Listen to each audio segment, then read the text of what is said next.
Okay, maybe Furious is just a little too strong. Today we're taking a look at the first wave of deluxe figures from the Simpsons line by Jakks Pacific. This first wave includes Radioactive Man, Vampire Mr. Burns, and Furious Homer.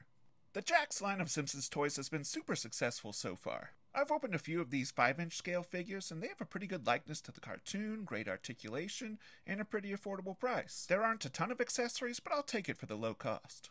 They also have a 2.5-inch line, which is pretty fun. There's not nearly as much articulation, but that makes the sculpt overall smoother, and the looks so far mirror the larger figures pretty well. Plus, them being only about $5 each makes them affordable, and they're even showing up at places like Five Below. But this is my first experience with these deluxe figures in hand, so I'm excited to see what they're all about.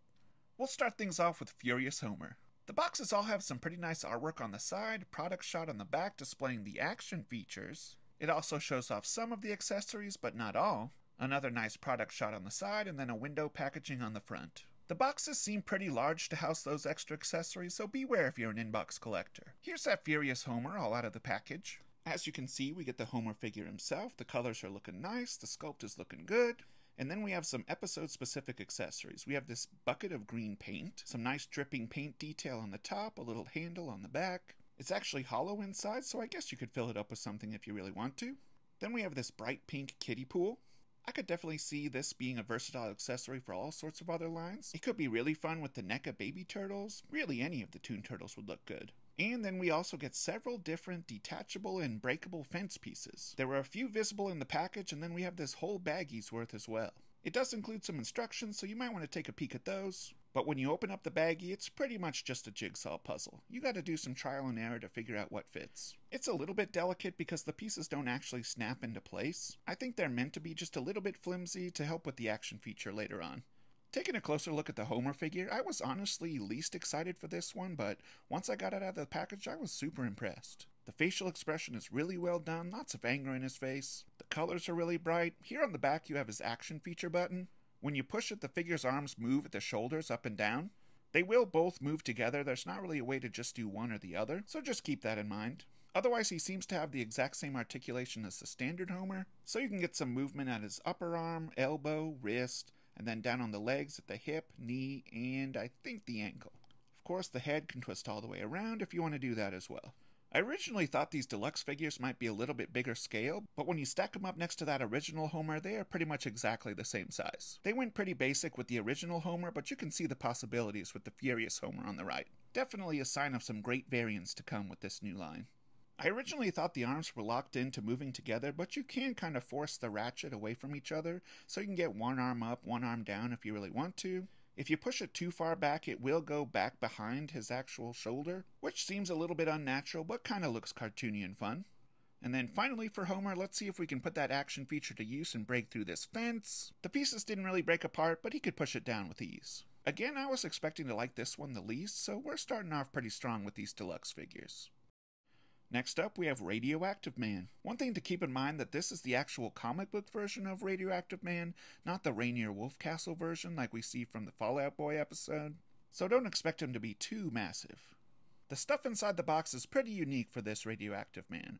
Of course, we get the figure himself, and then we also get this clear little display stand that actually is going to clip into the back of this comic book cover display. I thought this was just going to be a flat image, but when you turn it to the side, you can actually see that mushroom cloud is a 3D effect. Definitely unexpected and just another level of detail that I don't think they really needed to do. Just a plain black back, and then one more look at that comic book cover. When I originally pictured getting this figure in hand, I honestly thought it would be a little bit bigger, but when you stack them up next to the Furious Homer, I think it looks pretty good. It's going to be interesting to see how they treat these more specialized characters, but I'm glad to see that it scales well with Homer. Again, this isn't the movie version, but here's how we might scale with a future Fall Out Boy, just hoping we go far enough to get that Milhouse and the variant. Overall, the styling looks good. It looks like the comic book, it looks like the cartoon. Articulation seems very similar to Homer. He's got more of a standard action figure body, I guess you could say. He's got joints in all the same places, the head can move all the way around. That little lightning bolt on top is a little flexible so you won't break it. Same thing for the cape on the back. It's kind of a extra thick plastic, so there's no posability. Then when you check underneath the cape, that's where his action feature comes into play. You can see he's got one of those plastic pull tabs to activate the battery, so we'll just pull that out real quick. And then when you flip him on, he should be lighting up in the front chest. Let's see if it works. I'm definitely not seeing anything light up in the chest. You can see those 3 dots are where it's supposed to light up. Unfortunately, something was wrong. I took the batteries out, switched them around, messed with them a little bit, and unfortunately I still didn't get any light up effect. I'm guessing the batteries are just dead, but unfortunately I don't have any to change them out with. So while I can't show off that action feature, I can show off this pretty impressive display stand. The colors pop really well, and I like the fact that you can add the figure on the front with the peg hole, or with a little clear stand that comes included. If you decide to use the stand, it does clip around his waist pretty easily, and it's pretty discreet. As far as posing goes, he's a pretty tall figure compared to where this plugs in, so your posing choices are a little bit limited. It's pretty easy to get him in a kind of standing up action pose like he's flying out of that debris, but when I went for a more like standard flying Superman pose, I had a bit of trouble getting the right angle. I think if he could bend the neck back a little bit more so his head could get more upright, that might help. So you'll have to see it in hand to see what kind of display you want to get. I'll most likely just stick with the foot peg, to be honest with you, but this is a cool idea. Then finally, we have Vampire Mr. Burns. I'm definitely excited to start getting into the Treehouse of Horror episodes again for this Halloween season, so I'm really glad we got at least one figure to represent that series. You can see we're going to get Burns in that classic vampire outfit, and he has a UV light special effect. In that giant box behind the Burns figure came this gigantic coffin, and when you pull this little lever on the side, out comes the star of the show. Here's the complete package for Vampire Burns. There is a little less articulation in this figure because he doesn't have any actual legs, but overall the styling is really well done and very episode specific. His hair has kind of a weird texture. It feels like one of those gray erasers from elementary school. He's got a little bit of a torso bend. Of course his arms move at the shoulder, elbow, wrists. You can see his sharp fangs in there. Lots of really nice detail in the head sculpt for sure. Instead of feet, he's got this little peg hole on the bottom. His outer robe is pretty flexible, but not really posable. It's pretty much the same kind of rubber feel as Radioactive Man's cape, and that just leaves this amazing looking coffin. This is another accessory that I could just see people using in all sorts of different lines. It's got the big B family crest on the top, some bat details on the side, little gargoyle hands and feet and head.